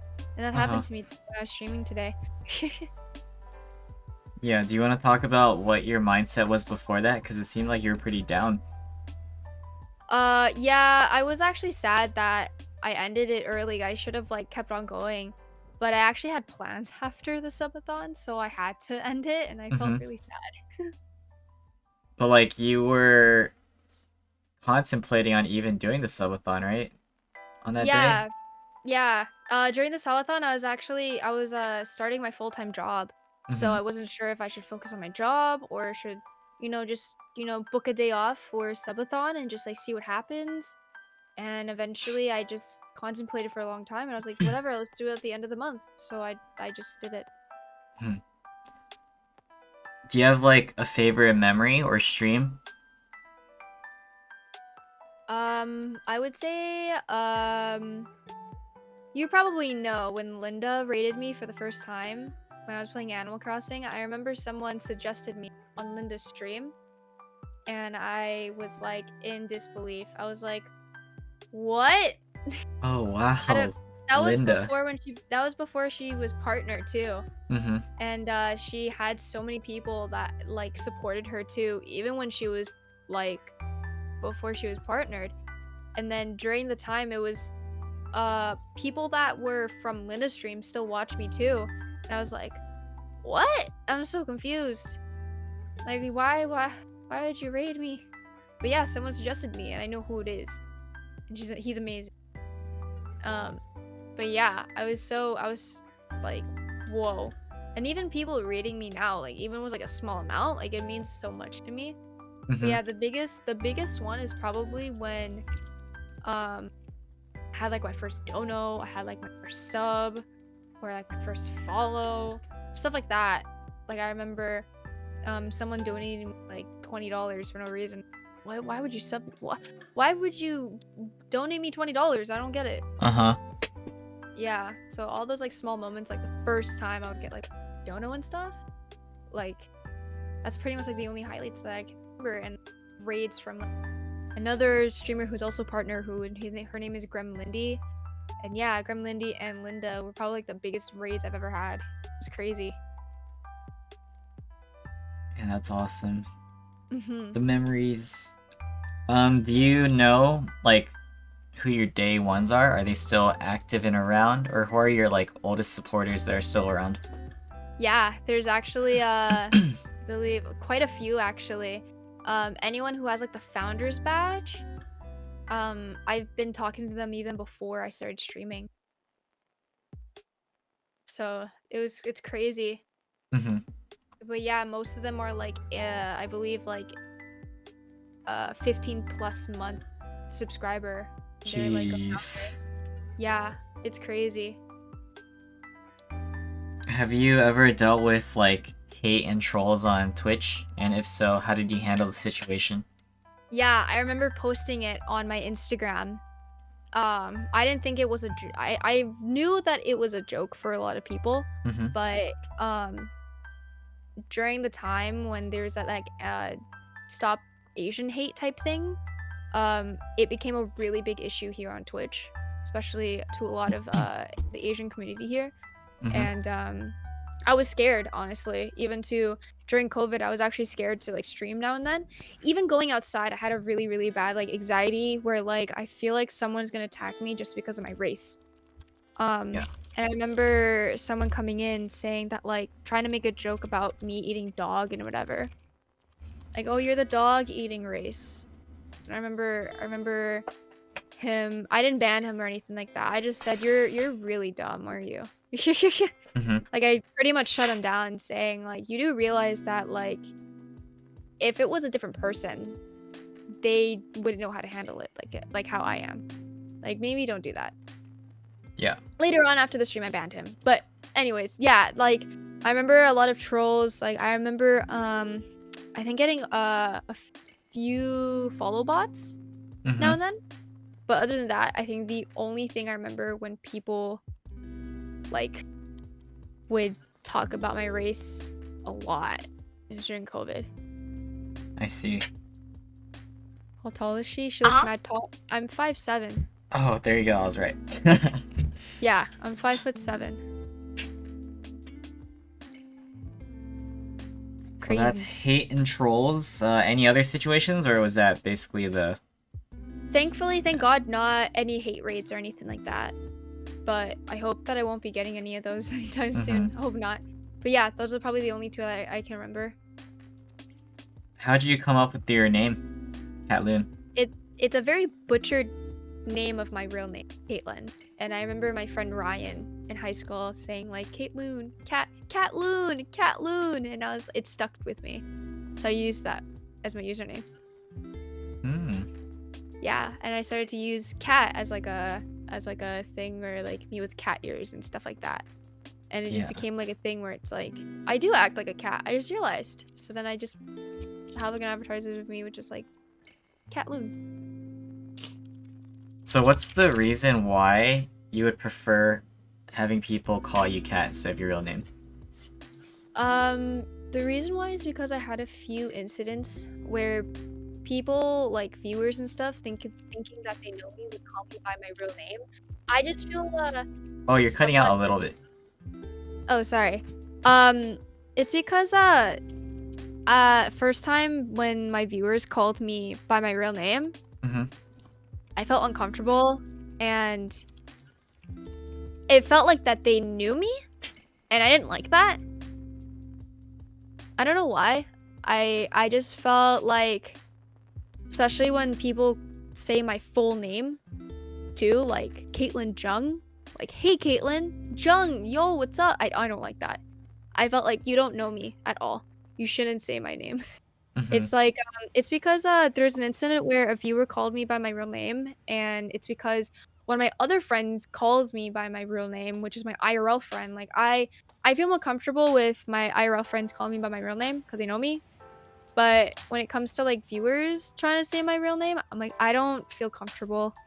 I like the impersonation of Catloon because it ruins it. It ruins it. Like then what's the point of me calling me Cat? Just call Mm-hmm. me by my username. So I'm very strict with it. Like, no, don't call me by my real name. It's like, don't.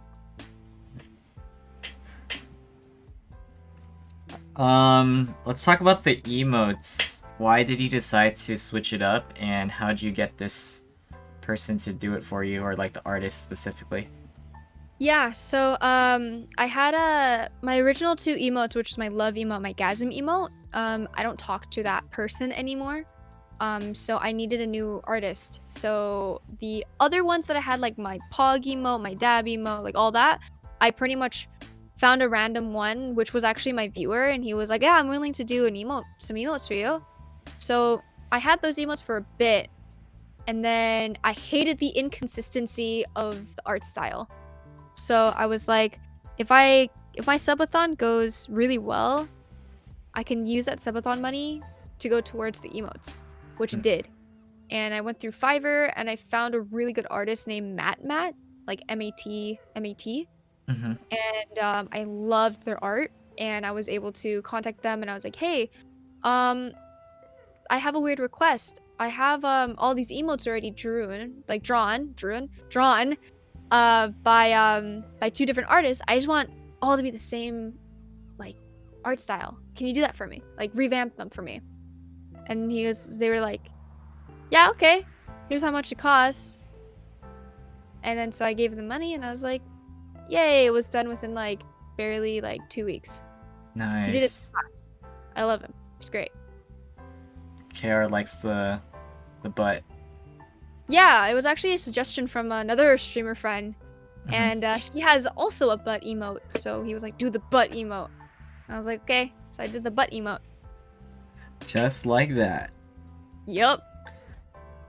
Alright, finishing up with Twitch topics. What tips would you give to new streamers and people who are trying to grow their channels? Biggest thing I would give you, no matter how active your chat is, make conversation. People don't always talk in chat. There are people who just lurk and just watch you and not even message anything. People are always watching. Always make a good impression out of everyone and just keep on making interaction with people who are very, very small. Just say hi. It's like, hey, how are you? Like very, very enthusiastic. Just be very welcoming. Always say hi to people. Say how are you? Like always try to like make conversations even if your chat is quiet. Because it's gonna help you a lot in the long run when you start to actually grow and then you have multiple people talking to you in chat. It's gonna help a lot when you start to grow. So I think my biggest advice to them is to just be super active with chat because one day it's gonna help you in the long run. Very nice. Those are the tips for Twitch. Yeah. Let's talk about your other social media that you have. I know you have Instagram, YouTube, TikTok, Twitter. How active are you on them and what are you doing? Twitter, I only tweet out anything that's like necessary. Sometimes I retweet some funny stuff. But my TikTok, I pretty much post whenever I want to. I don't really post as much. I just have TikTok just to have it. My Instagram is really, really active. Not post-wise, but my story is very active. My YouTube, not very active because I don't really make content on YouTube unless like something does happen and I start blowing up. I use my YouTube platform, but I usually just stick to my Twitch platform, my Instagram platform. Got it. There you go. That summarizes it pretty well. Let's talk about cosplaying, because you're pretty big on that. So when did you start and what have you done? What's the plan? All about it. I started when I went to not my first convention. It was, I believe, second time going to a convention, but my first time cosplaying.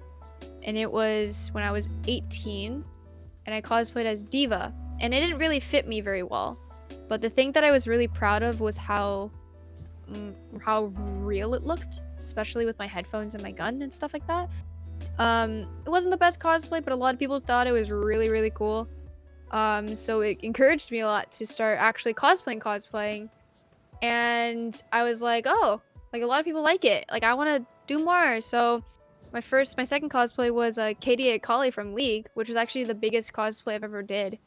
And it was something that I was really, really proud that I achieved. And that was, I believe, in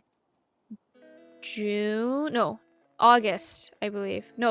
August of the same year in 2019. And then it just started to grow more and I went to another cosplay. I did Adhd, then I went to the revamped of my Diva cosplay. And then I did the Battle Bunny cosplay Diva edition, and that was in 2020, so last year in February, which was the same one. It was the same convention that I went to, but it was like my first time cosplaying that year.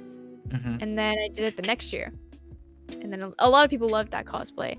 And then when Valorant came out and I saw Viper, I was like, ooh, I want to do that. So I did the Viper cosplay at home and I did like a little mini photo shoot.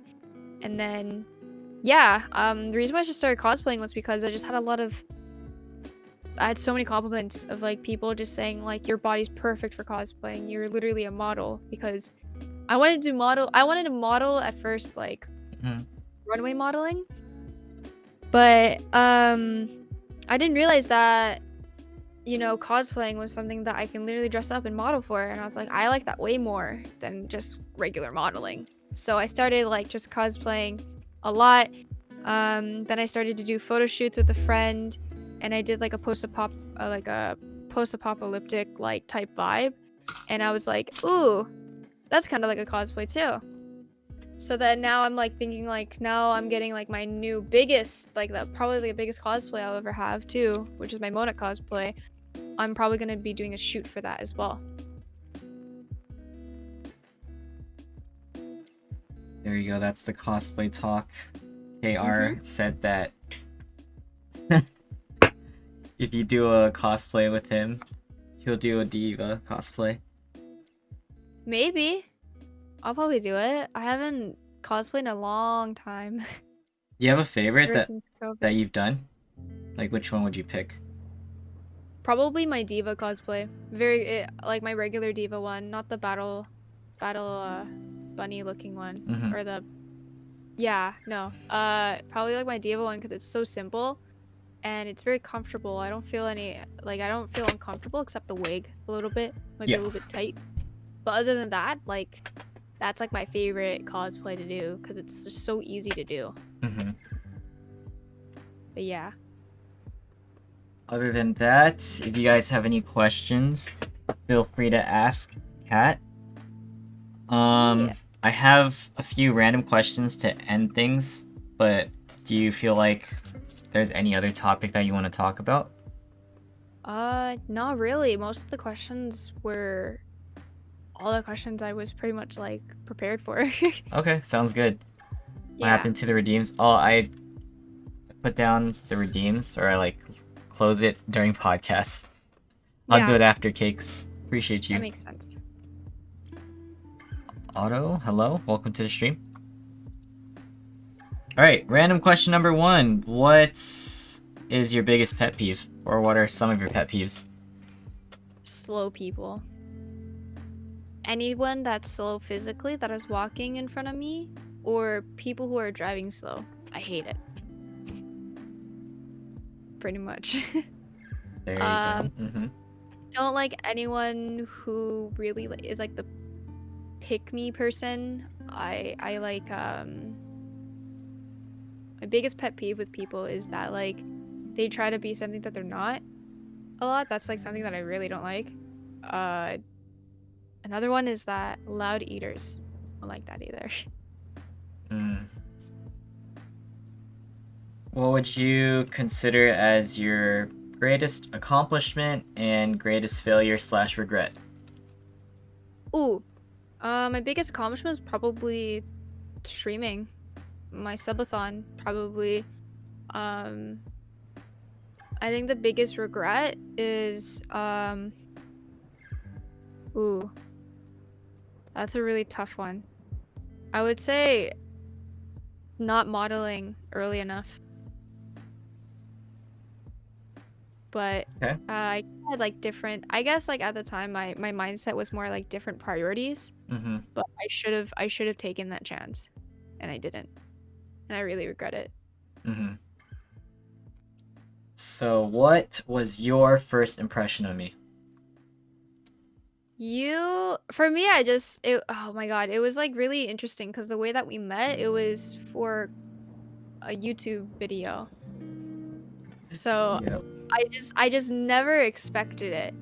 And I think when I like actually like watched your content and I watched when you started streaming too, um, you're very, very humble, you're very like appreciative and very nice.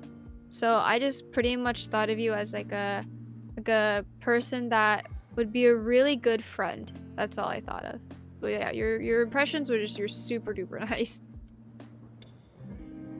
Thank you, thank you. I appreciate that. I am not Korean. No. You're I only love you're only 50-50, like mix? Yeah, I'm Lao? half Chinese. I'm half Chinese and half Laos.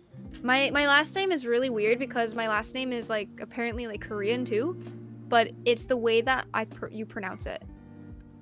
Cause Jung is like Chinese, but Young is like Korean. From what I've heard.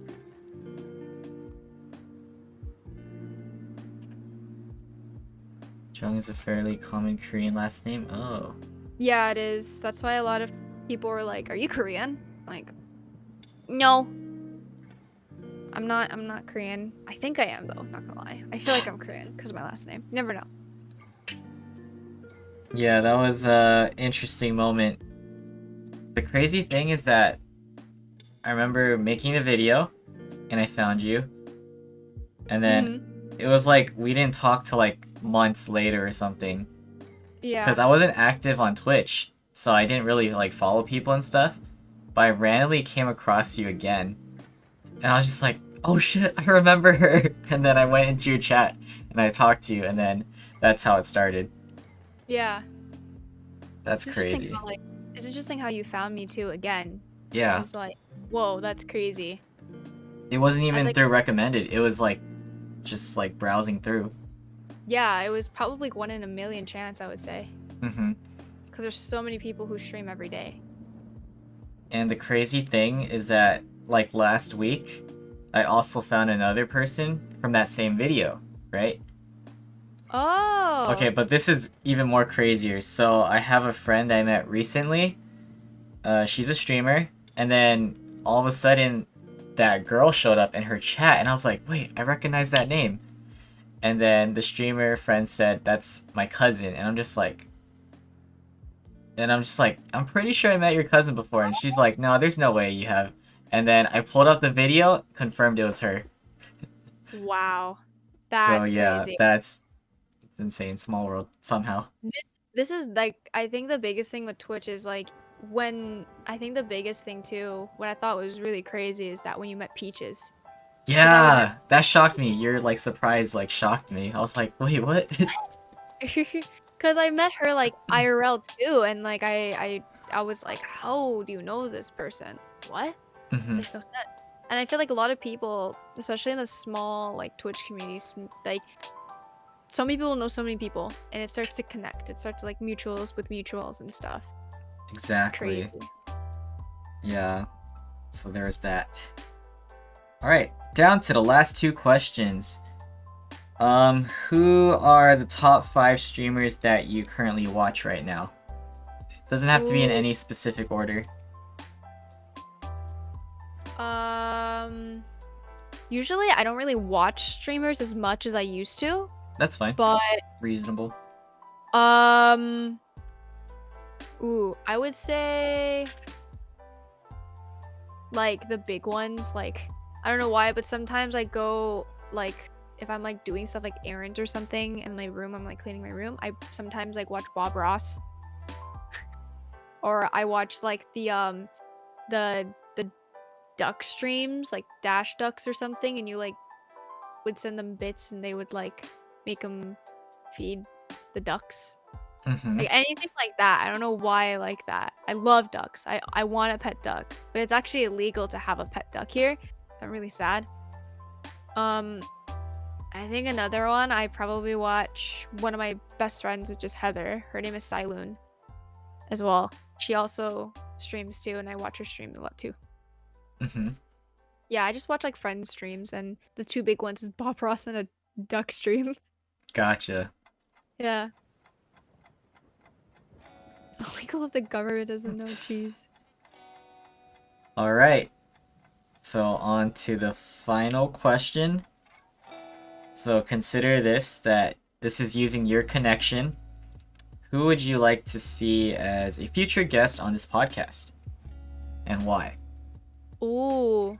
Did you put Peaches yet? For a podcast? Yes, I Oh, did. okay, good, good, good.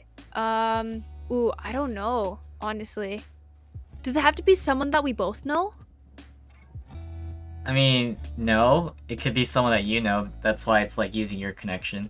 Like, I don't have to know the person. Oh, I do. The guy that encouraged me to make the butt emote, his name is Zanohana. He is a British streamer, and he That also plays Apex. name sounds familiar. I think, yeah, I've seen him a few times. Yeah, you've seen him before. Yeah. You probably talked to him too, I think, in my chat during Subathon, Mm-hmm. probably, because he was there. Mm-hmm. But yeah, I would love him to do the podcast with you. He's rarely outgoing. Nice. That was it. That's it. Yes, sir. Alright, let me close this out for YouTube's at least. Alright. Thank you to everyone for tuning in to the Chang Gang Podcast, episode 15, featuring Catloon. Cat, I appreciate you so much for being willing to do this. So thank you for your time and for answering all the questions.